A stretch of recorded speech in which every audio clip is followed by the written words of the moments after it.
안녕하세요. 행복함과 긍정의 힘으로 우리 여러분들의 탄탄대로를 열어드릴 탄탄대로 입시연구소 문지민 대표입니다. 반갑습니다. 자, 근데 이 비전보드보다 더 중요한 것이 있어요. 바로 두 번째인데요. 두 번째는 뭐냐면 멀티태스킹 금지입니다. 제가 오늘 학생들한테도 이 얘기를 했었는데요. 멀티태스킹은 이제 원래 컴퓨터 용어에서 나왔죠. 그래서 컴퓨터는 기계잖아요. 컴퓨터가 연산할 때는 이제 두 가지를 처리하는 거죠. 하나는 0, 하나는 1. 이 두 가지예요. 그래서 0하고 1이 왔다 갔다 하는 건데, 자, 생각을 해보세요. 컴퓨터의 속도가 너무 빠르니까 사실은 한 번에 하나씩밖에 처리를 못 하는 건데, 우리가 생각하기에는 한 번에 여러 가지를 하고 있다라고 착각을 하는 거죠. 뭐 예를 들어서 카톡 막 여러 개 올라오고, 그래서 뭐 동영상 여러 개, 뭐 10개 돌린다고 생각해 보세요. PPT 작업도 하고 음악도 듣고 문서 작업도 막 뭐 20개 띄워놓고 이런 상태에서 뭐 명령어를 여러 개 이제 한 번에 이렇게 주면 컴퓨터가 어떻게 되나요? 당연히 버퍼링 걸리거나 애가 이제 점점 이제 말을 안 듣다가 다운이 되는 경우들이 있겠죠. 자, 이 말이 무슨 말이냐? 평소에 잘 돌아가던 컴퓨터가 한 번에 너무 많은 명령어를 이제 받으면 이게 처리하기가 힘들다는 거예요. 과부하가 걸리는 거죠. 과부하. 자, 이번에 우리 뇌를 생각해 볼게요. 핸드폰 키고 카톡 단톡방에 막 300개 막 뜨고 뭐 인스타 뜨고 유튜브 뜨고 페이북 뜨고 자, 그러면서 이제 영단어 외우겠다고 책상에 펼쳐놓고 그러면서 공부할 때 음악은 또 들어야 돼. 음악도 틀어놓고 자, 이런 상태에서 멀티태스킹 정말 멀티태스킹일까요? 멀티태스킹은 말했지만 한 번에 하나씩밖에 처리를 못하는 거를 마치 빠른 시간 안에 다 처리하는 거가 이제 한 번에 보이니까 사람 착각을 하는 건데 자, 우리 뇌를 잠깐 생각해 볼게요. 우리 뇌도 한 번에 하나씩만 처리하도록 진화했어요. 자, 이게 무슨 말이냐? 이 한 번에 하나씩만 처리를 해야 되는데 이렇게 한 번에 여러 개를 펼쳐놓으면 과부하 걸리겠죠. 멀티태스킹은 사실은 뇌에 굉장히 안 좋은 그런 방법이에요. 왜 내가 효율적으로 공부를 못했는지 이제 아시겠나요? 막 찔리시나요? 만약에 SNS를 안 하는데, 저는 SNS 안 합니다. 근데 왜 공부가 효율적이지 않죠? 라고 생각하시는 분도 있을 거예요. 이거는 뭐 학습의 어떤 그 부분도 있을 수 있지만, 본인이 딴 생각을 하는 분일 수도 있어요. 그러니까 여기다가 창을 여러 개 띄워놓고 있는 사람이라고 생각하실 수도 있는 거죠. 멀티태스킹을 이제 금지해야 되는데, 그 전에 디폴트 값이 있어요. 우리 초기 설정 값이라고 하죠. 근데 1.4kg의 우주 뇌라는 그 책에서 이제 뇌는 습관이라는 이제 무서운 패턴을 만든다라고 해요. 거기에서 이제 나오는 내용인데, 그러니까 쥐가 과거에 연속해가지고 초콜릿 맛을 먹어요. 그래서 이제 세 번째, 네 번째 먹으면 101번째 됐을 때도 초콜릿을 선택할 가능성이 높아요. 여러 가지 선택지 중에서 내가 이제 한 가지를 선택하는 그 상황인데, 초콜릿을 계속 먹으면 사실 이게 덜 달게 느껴지고 어떻게 보면 좀 지루하잖아요. 지겹죠. 근데도 똑같은 선택을 하는 이유가 있어요. 그 이유는 여러 선택지 중에 하나를 고르는 선택할 때 이 보상을 최대화하는 방식을 선택하는 거예요. 그러니까 즉 가장 이제 큰 즐거움을 주는 이 선택지를 고르려고 한다는 거죠.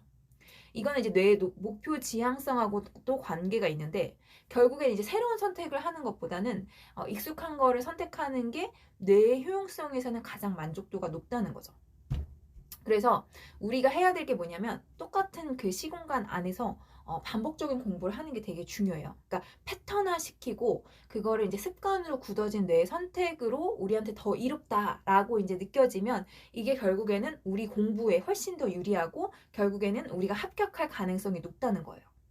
그러니까 우리의 뇌는 자극에 약해요. 그러니까 새로운 자극.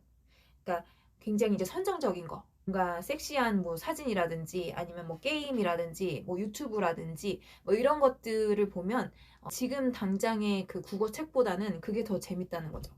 그러니까 인류가 이제 진화하면서 그렇게 만들어진 건데 뇌가 빨리 자극을 감지해야 사실은 생존에 유리했어요. 그 수렵 채집인 시절 조상님들일 때 저쪽에 이제 호랑이가 나타났어요. 아니면 저기에 우리 적군이 나타났어요. 그러면 빨리 그거를 감지해서 도망가든지 싸우든지 해야 되는 게 사실은 생존에 유리하죠.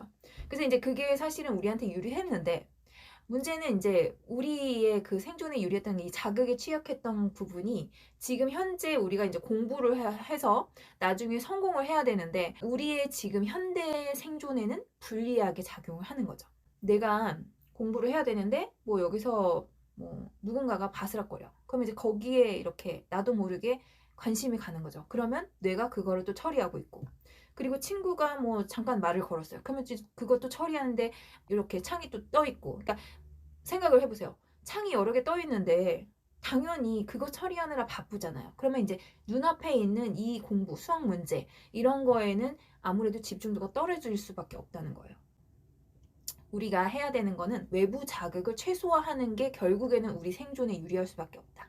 우리가 이제 합격해서 나중에 잘 먹고 잘 살고 하는 것들, 이런 것들에게 중요한 거는 결국에는 자극을 최소화하고 어떻게 보면은 새로운 패턴을 만들지 않는 게 중요하다. 똑같은 뭐 시간에 학원에 가서 공부하고 똑같은 시간에 집에 와서 공부하고 뭐 이런 것들 있잖아요. 뭐 이때는 영어 공부하고 이 시간에는 수학 공부하고 이때는 뭐 국어 뭐 사자성어 보고 뭐 이런 것들을 나눠가지고 본인이 패턴화 시키는 게 가장 이제 좋다.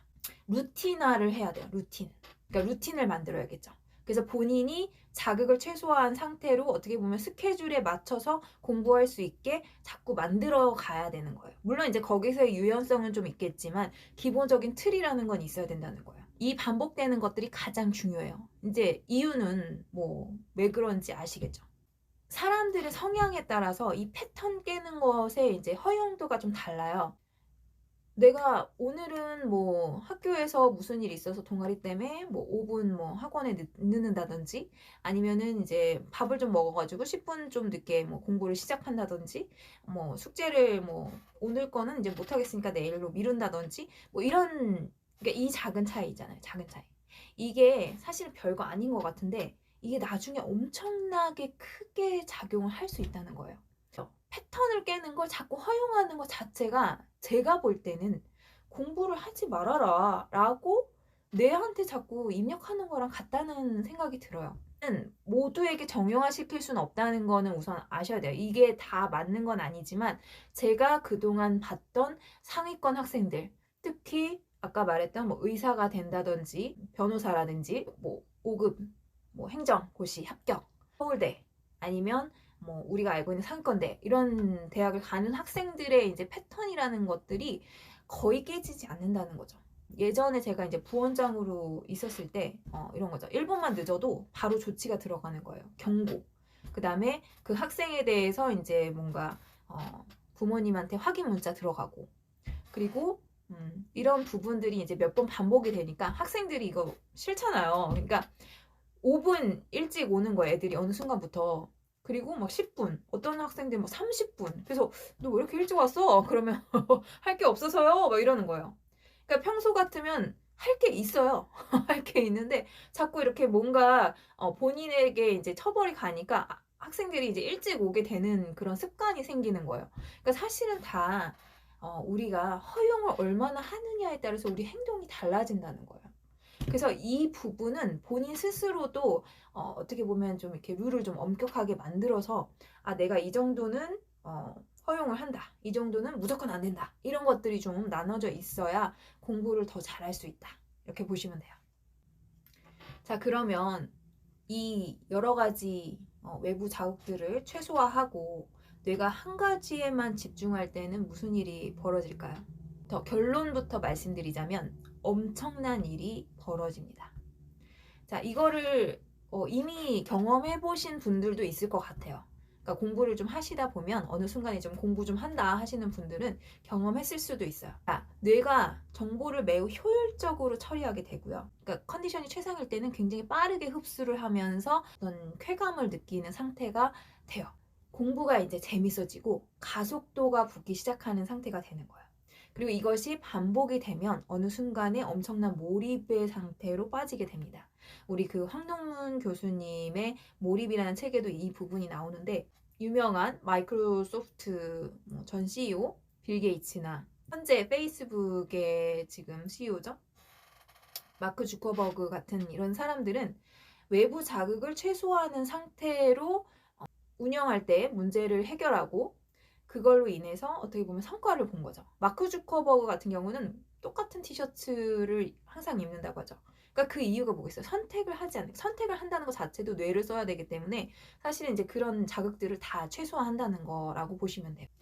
이 유명한 이제 몰입의 사례는 뭐 다들 들어보셨을 텐데 유레카의 주인공 아르키메데스의 일화 뭐 들어보셨죠? 왕관의 무게를 이제 알아내야 되는데 이 금을 녹일 수 없는 상태로 알아내야 되니까 이거를 굉장히 머리를 끙끙 앓으면서 고심을 했죠. 목욕을 하고서는 본인이 어느 순간 갑자기 밀도 측정하는 법을 깨닫기 시작해요.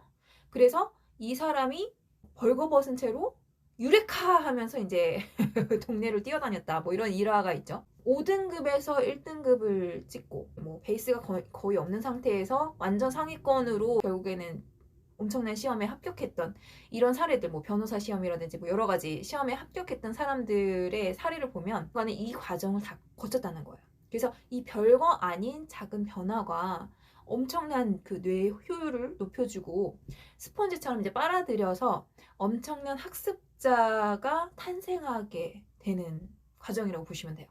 멀티태스킹은 어떤 경우에도 본인이 정말 찐으로 공부를 하겠다 하시면 본인 스스로 하시면 안 돼요. 정말로.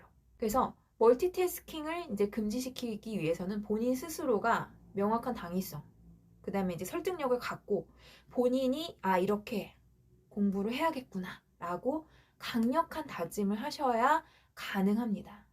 아시겠죠?